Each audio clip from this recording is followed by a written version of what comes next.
Good morning, friends. Today we will cover problem number 8, which is implement read-write lock in our tutorial series on top coding interview solutions in Java. This problem is very important to understand some other high-level low latency frameworks like Aeron and Receptor, because there we also follow the same single letter principle.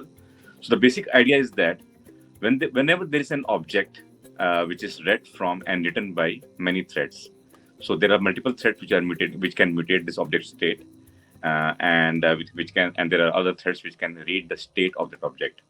Now we need to ensure that no thread may access object for reading or writing, while another thread is writing to object.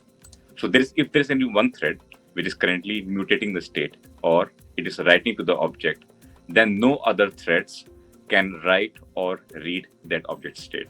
So this is the first condition.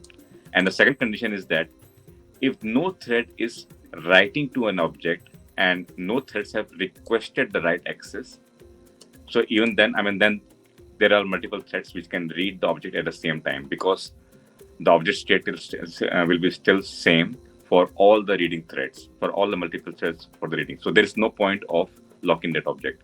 And this is the very basic design for the read-write lock, which was introduced in Java 1.5, which actually mentions the same state that if there are like two methods in there, which is read lock and write lock, which returns the lock used for reading, and the write lock returns the lock used for writing.